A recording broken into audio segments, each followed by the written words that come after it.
Oshofa Prise TV. Tout pour la gloire de l'Éternel, Dieu d'Oshofa. Shofa.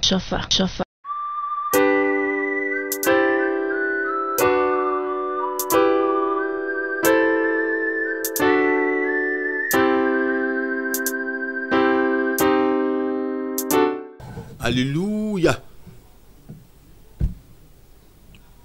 Partageons notre pain et évitons de tirer à nous seuls ce qu'il y a de mieux. Oui, c'est la sagesse chrétienne qui nous recommande ce principe de vie. Nous aurons pu baptiser cette leçon autrement. Le prophétisme, l'esprit de profiter toujours. Dans ce monde, il y a tellement de comportements, de profits. Parmi tout le monde, les chrétiens, les non-chrétiens, tout le monde veut toujours profiter. Tout le monde veut tout posséder. Tout à moi, rien pour personne. C'est de ce paramètre que notre enseignement va pouvoir traiter. Notre enseignement veut tirer notre attention sur de simples faits de la vie qui prouvent que les hommes sont loin de Dieu parce qu'ils sont attachés aux richesses de la terre. Ils sont attachés aux réalités de la terre et non à Dieu. Mais vous savez que Achab a été le 8e roi du royaume du nord d'Israël. Oui, il a été un roi, mais un roi très mauvais, parce qu'il aimait trop profiter des gens. Il voulait tout posséder pour lui seul. Mais curieusement, il était allé tomber sur une femme, la reine Jézabel, qui a un nom universellement mauvais. C'est-à-dire que vous savez que ce n'est pas dans Apocalypse 2, versets 20 à 21, qu'on dira autre chose d'abord de la reine Jézabel. C'est le prototype d'abord de la personne d'abord du mal.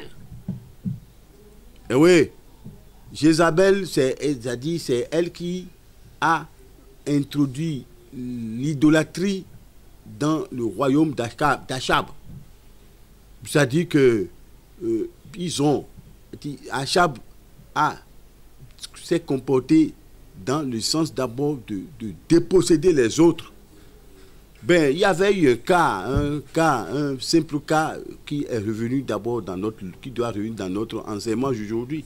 Le cas de Naboth, qui était un héritier d'abord de sa vie ancestrale, son champ ancestral. Naboth était un homme pieux, un homme qui ne cherchait pas d'abord à escroquer qui que ce soit. Il s'occupait de sa femme que ses parents lui ont laissée. Mais Achab convoitait cela déjà parce que la femme était productive. Il tenait à lui prendre la femme de cette femme-là. Bon, c'était l'histoire qui doit soutenir d'abord notre enseignement. Premier roi, chapitre 21, des versets 1 jusqu'à 9. Et puis c'est suffisamment éloquent comme test. C'est-à-dire que Naboth devait être dépossédé, mais Naboth dit, Niet, roi, tu ne peux pas me prendre d'abord mon héritage familial. Alors, sa femme, Jézabel, la mauvaise reine, Jézabel, s'était dit, on va faire un complot pour le tuer. Le complot a été bien monté. On dit, il a mal parlé contre le roi. Et puis, on a créé de faux témoignages. On a créé des faux témoins. Et ces faux témoins sont tous venus dire, il a dit ça. Le faux témoignage. Il a dit ça. Il a fait ça. Moi, je l'ai vu faire. Je l'ai vu dire. Bon, les juges à la solde du roi Achab ne pouvaient pas faire autrement. Même si la vérité était déjà devant leur nez, ils savaient que s'il n'y avait pas la vérité dans le témoignage des gens, ils ont décidé de tuer Naboth. Naboth a été tué. On lui a pris son champ. Mais vous ne savez pas que c'est courant dans les comportements de l'humanité d'aujourd'hui, de tels comportements. Lorsque on n'a pas la crainte de Dieu. Ben, Dieu a dit de ne pas tuer. Eux, ils ont tué. Dieu a dit de ne pas mentir. Ils ont menti. Dieu a dit de ne pas faire du faux témoignage. Ils ont fait du faux témoignage. Dieu a dit de ne pas voler. Mais ils ont volé. Ils ont volé le champ de l'autre. Voilà. Et puis, lorsqu'on n'a pas la crainte de Dieu, c'est que on ne pourra pas faire la gloire de Dieu. Ben, Nachab roi a été décrié. Il a été un très mauvais roi. Et Jézabel, sa femme, c'est-à-dire idolâtre. C'est-à-dire qu'un roi qui porte le nom de Dieu, c'est-à-dire il s'en va marier, c'est-à-dire une femme idolâtre. Voilà. Et elle a mis l'idolâtrie et les faussetés dans la maison d'abord du roi qui porte le nom, qui parle au nom de Dieu. Alléluia. Mais vous voyez-vous, c'est-à-dire que les femmes étrangères, ça a été traité d'abord par la Bible. C'est-à-dire n'allez pas vers les femmes étrangères. Et Salomon ne l'aura pas dit assez. Pourtant, il est allé vers la reine du sabbat, c'est-à-dire la féticheuse, l'idolâtre, qui l'a amené à désobéir à l'Éternel son Dieu, en allant d'abord sacrifier de l'honneur au Dieu étranger, amené par sa femme, c'est-à-dire au Dieu de tout Israël. Oui, écoutez, moi, les hommes qui adorent Dieu, je vous parle. Vous, les chrétiens, je vous parle. C'est-à-dire que vous voulez aller à des alliances avec les peuples païens, méfiez-vous. Vous voulez aller à des alliances avec les femmes étrangères, elles vont vous détourner d'abord du chemin de votre Dieu. Dans Deutéronome 7, verset 3, il est clair, c'est-à-dire qu'on dit, mais lorsque vous serez dans le pays que je vous aurai donné en héritage, vous n'allez pas contracter des alliances avec les peuples païens, les Jébusiens, les Étiens, les Ammonites, tout ça là, vous n'allez pas contracter. Mais vous ne prendrez pas d'abord leurs filles pour vos fils, jamais. Vos filles pour leurs fils, jamais. C'est-à-dire, il n'y a pas d'alliance avec eux. Mais ça veut dire que si vous le faites, ils iront, ces enfants des peuples païens, c'est-à-dire ils vont amener la perversion dans ma maison et vos enfants iront adorer d'autres dieux. Ça se passe beaucoup aujourd'hui. Les gens se disent, oui, nous sommes chrétiens, nous pouvons prendre des païennes. Non, il faut les gens convertis pour rester ensemble. Ne dites pas que je suis en train de faire de la discrimination. Bon, si tu n'es pas tu ne jures pas par l'Éternel, je ne te conseille pas d'aller sur ce terrain-là. Que Dieu vous bénisse abondamment, c'est au passage de l'enseignement. Ben, nous sommes dans l'esprit d'Achab, c'est-à-dire il y a des prototypes de personnes d'abord au sein des nations qui sont là que pour les intérêts, les profits, les intérêts. Les chrétiens doivent se méfier d'abord de la question des profits. C'est-à-dire que les gens veulent de l'argent à tout prix. Les gens veulent de l'argent dans leurs affaires. Ils veulent de l'argent d'abord partout où ils sont en train de passer. Ils respirent que pour la richesse. Mais c'est-à-dire quelle richesse l'homme peut amener dans le ciel en dehors d'abord de la bonne œuvre qu'ils auront développée toute leur vie. D'abord, mais si c'est les richesses humaines qui doivent amener les gens, tous les pauvres iront dans l'enfer. Il n'y aura que les riches qui iront au ciel. Mais ce n'est pas ça. Dieu ne jure pas comme ça. Dieu, lui, il est un Dieu qui a une autre justice que celle des hommes. Oui, les hommes sont avides d'argent. Ils peuvent chercher de l'argent jusqu'à mourir. Ils sont avides d'argent. Mais vous savez, le champ de Naboth lui a été pris. Mais qu'est-ce qui s'était passé? Dieu, dans sa colère, s'était révélé contre Achab et Jézabel et tous leurs enfants. Ils ont été tués, en définitive. Voilà.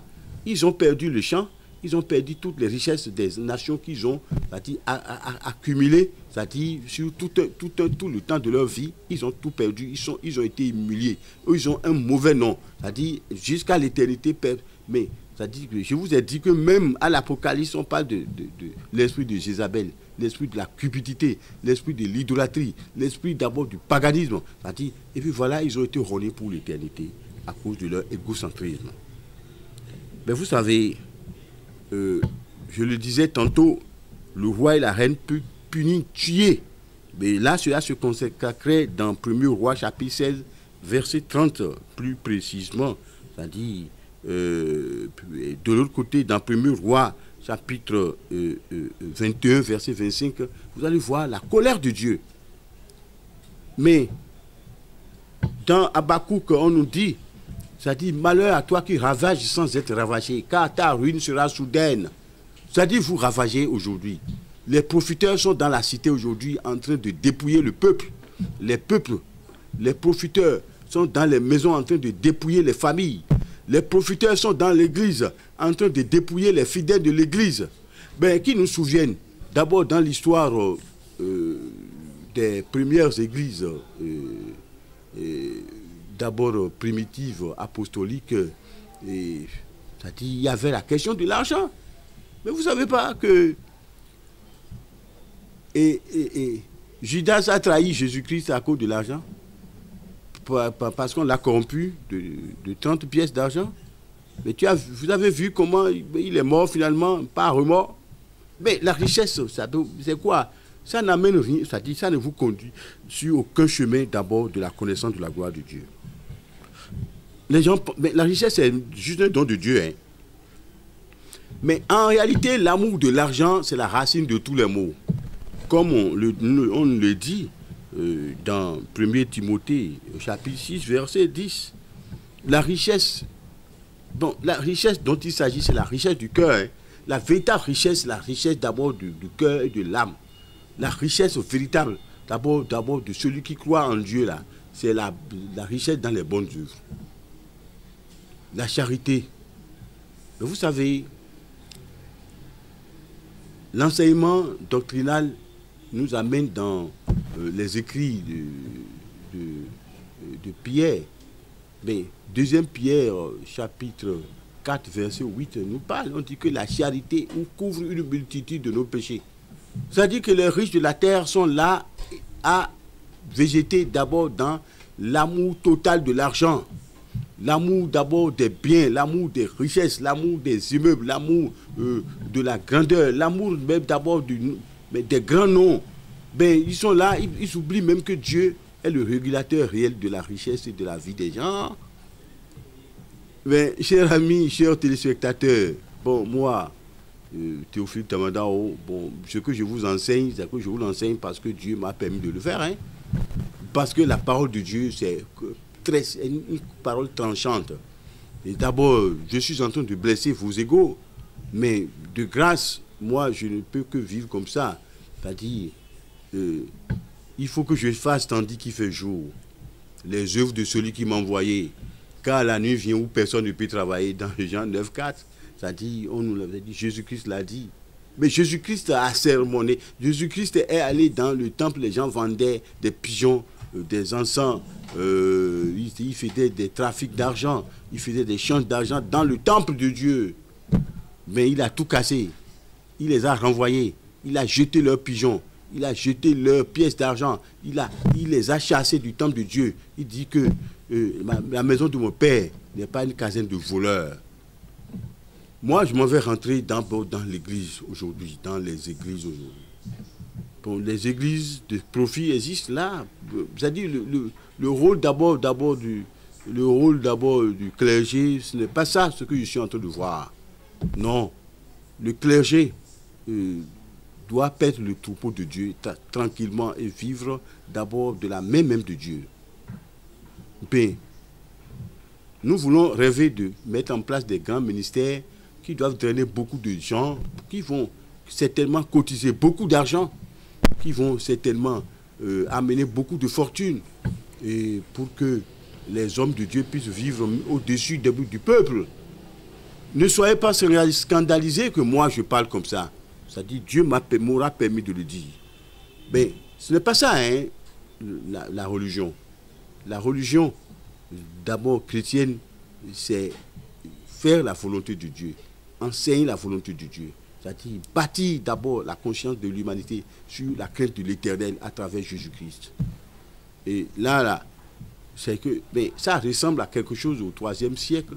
À partir du IIIe siècle, la vente des indulgences dans l'église. C'est-à-dire on crée des situations où les fidèles doivent amener beaucoup d'argent. On doit faire un culte de mort, argent. On doit prier pour quelqu'un, argent. On doit accepter quelqu'un dans l'église, l'argent. On doit nommer des diacres, l'argent. Les diacres doivent payer avant d'être nommés. Hein?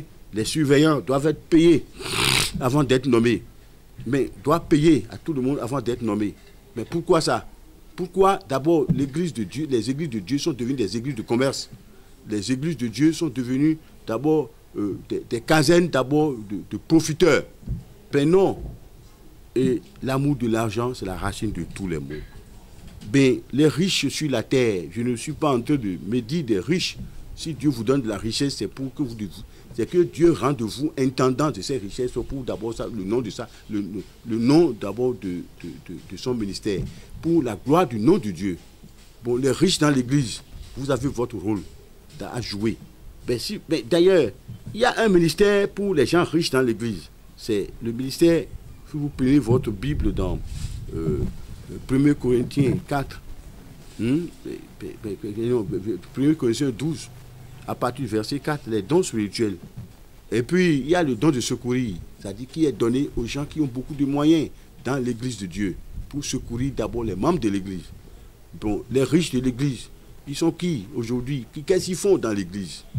C'est-à-dire, ils sont là pour être d'abord les agents de Dieu, respectés, applaudis. Mais non, c'est une mauvaise richesse. Mais cette formule de richesse ne répond que du diable et non du bon Dieu. La richesse que toi tu dois avoir pour terroriser les gens dans l'église de Dieu, pour terroriser les gens dans le monde, profiter des gens, escroquer les gens. Et puis la corruption dans le monde est généralisée de tous les temps. Les gens ils ne réfléchissent que par la corruption pour posséder ce qu'ils ne devraient pas posséder. C'est-à-dire un seul homme se lève pour prendre d'abord les richesses de sa famille. Un seul homme se lève pour prendre l'héritage de toute sa famille. Ça veut dire quoi? C'est comme ça, c'est-à-dire que le Christ a recommandé. Mais vous savez, Christ est dans une famille, d'une famille terrestre, avant tout. Mais vous avez appris qu'il a tiré à faire d'héritage avec quelqu'un, avec ses 9 autres frères, avec les Jacques, avec les Judes. Non, il n'a pas fait ça. Personne n'a parlé d'héritage. Mais vous êtes là, à cause des héritages, on se tue. Les tribunaux sont bondés d'abord d'altercations. Les tribunaux disent oui, notre père a laissé tant, lui il a tout pris. Mais non, c'est-à-dire le chrétien doit être sobre. Il doit être loin d'abord de l'esprit, d'abord de la richesse forcée. Si Dieu vous donne de la richesse, c'est que vous méritez d'être intendant de cette richesse-là. Et puis, on parle des mauvais riches dans la maison de Dieu. En prenant 1 Timothée chapitre 6, verset 17, ça dit, d'abord l'apôtre a dit, d'abord l'enseignement de Paul à Timothée a parlé d'abord de la mauvaise richesse. Les gens veulent tout posséder. Ben, nos communautés sont bondées de mauvaises gens aujourd'hui, c'est-à-dire qu'ils sont en train de là escroquer les gens du matin au soir, des professionnels de l'escroquerie, c'est-à-dire on continue d'exister aujourd'hui d'abord parmi les classes sociales. Ben, l'anarque, la cybercriminalité est rentrée même dans les églises. La cybercriminalité est rentrée d'abord dans les administrations. Mais dans les prétoires même, aujourd'hui, c'est-à-dire la corruption a atteint un degré insoupçonnable. C'est-à-dire dans les prétoires, dans les lieux de la justice, c'est-à-dire il y a tout ça là. Pourtant, il y a des chrétiens qui sont dans ces milieux-là. Ces chrétiens doivent servir de lumière pour mettre la main d'abord sur la conscience d'abord de leurs proches pour qu'ils cessent d'exister de cette manière-là. Chers amis, chers téléspectateurs, c'est-à-dire mon enseignement, c'est un enseignement qui n'absout personne de l'esprit de dérapage. C'est que Christ est dans la justice totale. Ce n'est pas dans un esprit de profit, d'hégémonie. Ce n'est pas dans un esprit où l'un doit gruger toujours l'autre. Et puis même dans les églises, même dans les lieux de culte, même dans les familles chrétiennes, l'argent est à tout polluer. L'argent a tout pollué, a tout détruit. Dans les familles, c'est-à-dire plus personne ne parle d'abord des bonnes vertus. On ne parle que de l'argent, de la richesse. Ben, dans Luc 12, des versets 16 jusqu'à 21, c'est-à-dire que vous n'avez pas vu la parabole du Seigneur, c'est-à-dire le riche, le richissime qui a tellement thésaurisé il a tellement travaillé, il a gagné tellement de fortune du monde entier. Il se dit, bon, maintenant, dès maintenant, là, je ne travaille plus. Je vais vivre tranquillement de beaux jours, voyager, faire ma vie, me marier, me donner tous les plaisirs du monde. Alors, tous mes plaisirs du monde, alors que son âme devait être retirée cette nuit-là même. Mais nous ne devons pas d'abord faire des plans et les imposer à Dieu. Dieu connaît les plans de nos vies, les plans de nos affaires. C'est-à-dire, tous les projets qui sont les meilleurs pour nous, c'est les projets qui sont dévolus à Dieu. Quelle richesse toi tu as et que Dieu ne connaît pas? Quelle richesse tu as eu et tu n'as pas obtenue de Dieu? Le riche là, la nuit là, il est mort. Il mourut cette nuit là. Et tous ses biens, toutes ces maisons à étage, tous ces trains, tous ces avions, j'allais dire à la manière d'aujourd'hui, le richissime, tout ce qu'il a fait sur la terre était parti aux autres qui n'ont rien fait, qui n'ont pas travaillé avec lui. Et tout est parti. Voilà, vanité des vanités. Tout est vanité à la poursuite du vent. L'Ecclésiaste l'a dit. Je vous remercie. N'hésitez pas à liker la vidéo si elle vous plaît et si vous êtes nouveau sur la chaîne, n'oubliez pas de vous abonner et d'activer la notification pour ne rater aucune de nos prochaines vidéos. Oshofa Prise TV. Tout pour la gloire de l'Éternel, Dieu de Shofa.